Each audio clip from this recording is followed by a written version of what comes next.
Saludos familia, estoy aquí acompañado de Zohran Mamdani, nuestro favorito candidato a ganar las elecciones. Hello Mamdani, Hello. how are you? I'm doing well, how are you? Excellent. My daughter Carolina Alduey Nice to see is you my again. partner in this interview.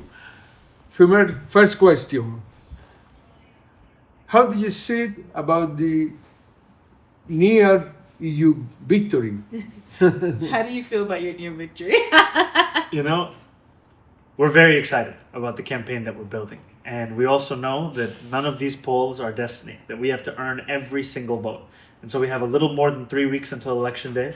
We have more than 85,000 volunteers knocking on hundreds of thousands of doors across New York City.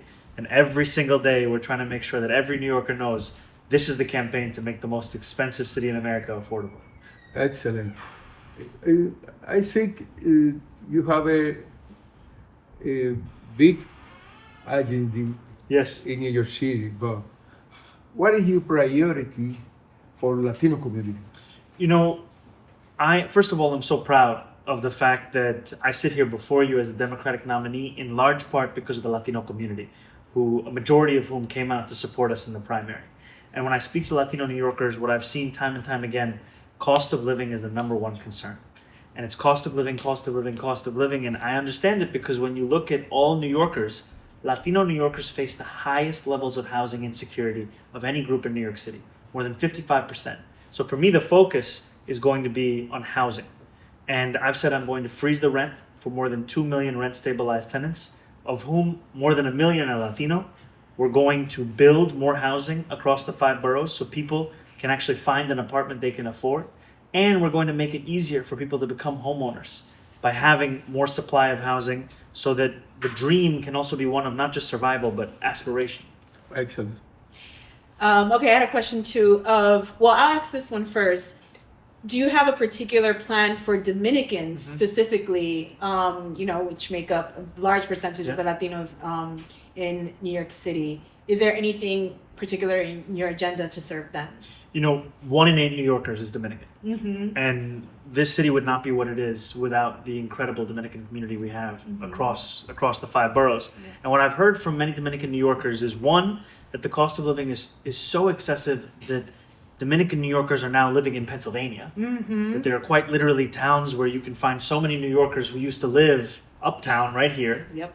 And that so much of the dream here is not just to be able to pay your rent or afford your groceries or have enough money to ride the bus. It's a dream of aspiration to own your own business. And so from a lot of Dominican New Yorkers, I've heard, how will I make it easier to open a small business, to keep a small business open? The other week, I was speaking to a Dominican barbershop owner in Harlem. And he told me that to open that barbershop, he needed to fill out 24 forms, go to 7 agencies, and then go to 12 in-person activities.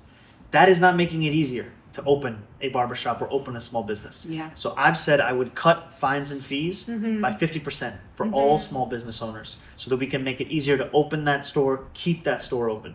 And I would appoint a mom and pop czar that would help these small businesses navigate the bureaucracy. Because what I want is for Dominican New Yorkers to be able to flourish here, not just be able to make ends meet. Amazing. Excellent. Mr. Zohran, Donald Trump have a agenda Yes. for campaign. You think he can interfere for your campaign in November 4th? He's trying. Every day he's trying. Ever since I won the primary, he said that he wanted to do everything he could to try and stop this campaign. He's gone so far as to work with Andrew Cuomo to try and get Eric Adams to drop out of the race. That's already happened. Now he's trying to get Curtis Lewa to drop out of the race. And the fact is that Donald Trump is afraid of me because he knows that I'm not just going to take him on. I'm going to take on his donors as well. And I'm going to take his donors on because these are the people profiting off of this cost of living crisis. And so Trump is willing to do anything he can to stop me. But I know that we have a campaign that can't be stopped. We have a campaign that's going to win on November 4th. And then after that, we have a campaign that's going to blossom into a city government that will actually be able to deliver for the same New Yorkers who thought Donald Trump was going to give cheaper groceries to people across this country. But instead, all they've seen is him deliver on his promise for the largest deportation force in American history. You think Mr. Cuomo will be together in Sliwa in November 4. I think they'll both be there, but I also know that it's foolish for me to try and predict what happens even just tomorrow in New York City politics. But what I will tell you is that no matter who's on the ballot, I know what's on the ballot. And what we are putting there is a vision for affordability, to freeze the rent, to make buses faster for you, deliver universal childcare. What Andrew Cuomo is putting there is a politics of the past. The same politics that gave us Andrew Cuomo gave us Donald Trump. They're working together because their politics is one of being funded by the same billionaires that gave us the second term of Trump are now trying to give us the first term of Andrew Cuomo. Okay. Okay, last question. I'm here with my father. This is his show, Entre Lideres, and I felt it important to bring him into the conversation, as many younger millennial Dominicans have done with a lot of their parents. And my question to you is, seeing how you've been able to reach so many different people of different generations, of different backgrounds and cultures, how do you think Dominicans specifically, since this is a Dominican show, can work together, from an older generation to the millennial generation to make a more prosperous city? I think one of the most memorable moments for me in the primary were the ones where I would meet older New Yorkers, even older Dominican New Yorkers, who would tell me that the way they heard about this campaign was because of their kid, or because of their grandkid, or because of their niece, or because of their nephew. Guilty. And I appreciate you, and I appreciate everyone who did that. Yeah. Because what it also shows is that leadership is also for the young as well. Yeah. That the youth have a part in leading this city, and in also informing everyone of what's on the ballot in this city. Mm-hmm. And my vision is one where we understand that for any of this agenda to be truly delivered, it has to be universal. Affordability cannot just be a young person's game. It has to also be for older New Yorkers. Mm-hmm. Affordability has to be for the senior on fixed income, who doesn't know where she's going to be able to get an extra dollar to pay for the rent that's going up. Affordability has to be for the mother of a young child that is currently asking her 86-year-old grandmother to take care of her kid because there's no other way for her to afford childcare. Right. So for me, my vision is one that it delivers dignity for all people, and it understands that for too long, many, especially in our older generation, have been asked to do the work that city government should be doing. It shouldn't be up to your grandparents to take care of your kid. That's a beautiful thing. Mm-hmm. And that's something that we enjoy and we love. And also the responsibility has been put such that there's no other option for so many families. Yeah, I love that. Wow. Okay. I think many people think Zohran Mamdani have a new political with business. What is your new political for business in New York City? When I speak to business leaders, what I hear from them is that this affordability crisis is also bad for business. The more expensive this city is, the harder it is to keep that business open, to keep that business flourishing.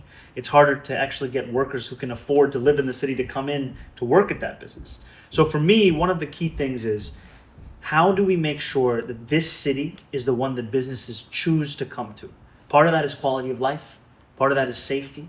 Part of that is making sure that they know that the systems and the rules and regulations that they'll have to deal with from city government actually make sense.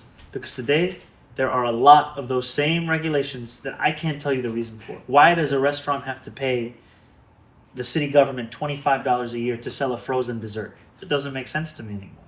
And these are the kinds of things we have to actually ensure that there is a city government they're working with that wants to work with small businesses. That's who I'll be.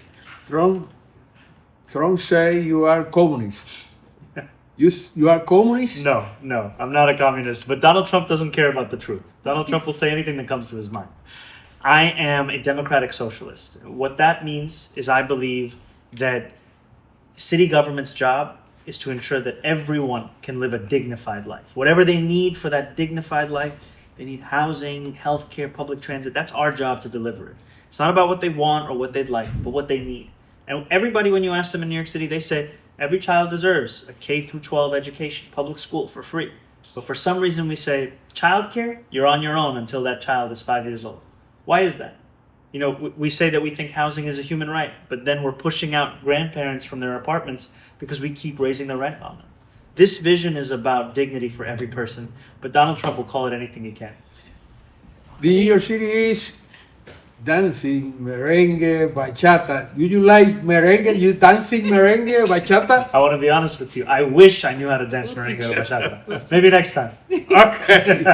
Thank you very much, Thank my you. friend. Thank you. Thank you. Good luck. Thank you. Excellent. Thank you so much. Thank you so much. Seguimos, que hay más entre líderes.